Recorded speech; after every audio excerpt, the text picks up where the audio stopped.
Hey guys, today I'm going to be reviewing The Alienist.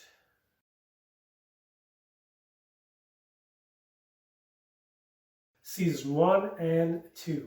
The Alienist is a Netflix original series set in New York at the turn of the century in 1896, starring Daniel Bruhl, Dakota Fanning, and Luke Evans. I came across this series when it came out in 2018 and pretty much binge watched the entire thing that night. I wanted to review this show because I wanted others to see how attention to detail the show was with story and character development. The show also had what I really look forward to in film and in TV shows is world building. Most, if not all, characters, whether in the forefront or the background, really jumped out at you in both seasons. There's a sense of wonder even if the smallest characters might show up later on. The show's attention to the background while the main cast walking through what now are 100-year-old buildings or the streets of poverty-driven New York are detailed and busy. There's always something to look at. There's always somebody doing something other than just standing there looking like they're doing something. Another thing I liked about the first season is the tone. It's got a gothic-like tone. Everything's dark and mysterious, especially the streets at night. It made me feel how fearful I would be walking in the streets in that era. It's got a medieval Hannibal Lecter feel to it, I found. I don't know why I thought about Hannibal Lecter, but also it reminded me of a DC animated film called Batman Gotham at Gaslight. If you're into those kind of cartoons, I would check that one out. Back then, I imagine criminals got away with quite a lot. Fingerprints, as the show suggests, were only theoretical at the time. The first season starts off with a brutal crime. A young boy whore, as the series calls them, is basically ripped apart on a bridge. Dr. Kreiser, busy with other affairs, instructs his illustrator friend John Moore to sketch the crime scene. I haven't seen much of Bruhl's work. I know he's from Civil War, but that's all I remember him from. So I can't really compare him to any other works. But I like Luke Evans. I've seen a lot of his previous stuff. And I do like how his John Moore character is less superior here than his other work.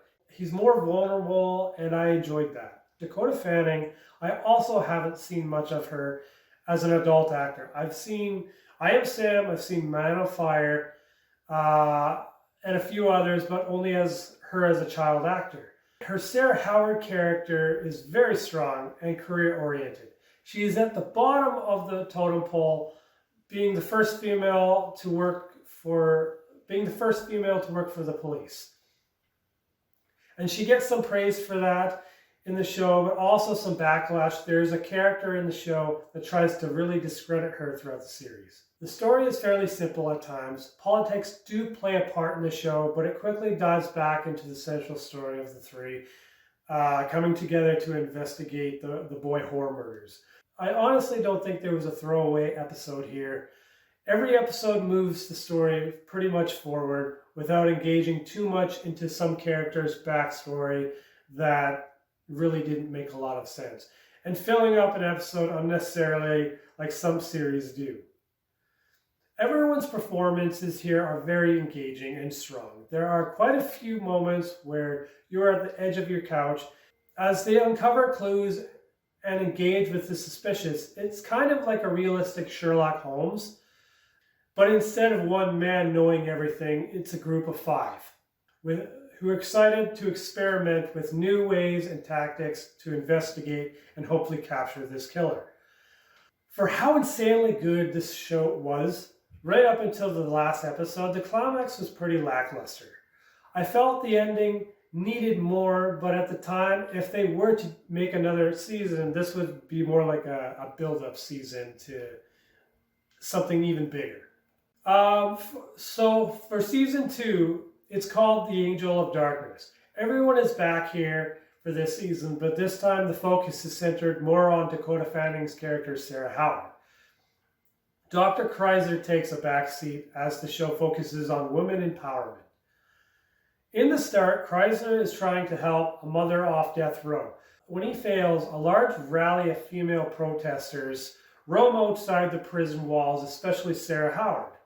Now, a year later, in 1897, Sarah Howard has started her own private investigation practice with a handful of other women. This time, the series is set up around the kidnappings of babies. Though it's as much a dark subject as the first season's boy horror murders, it mostly loses the dark, the mystery, and the gothic tone for more of a political and hopeful and sad setting. Again, the show embraces the world building with some old and new characters. Halfway through the show, I found myself investing in where they may take the two young detectives.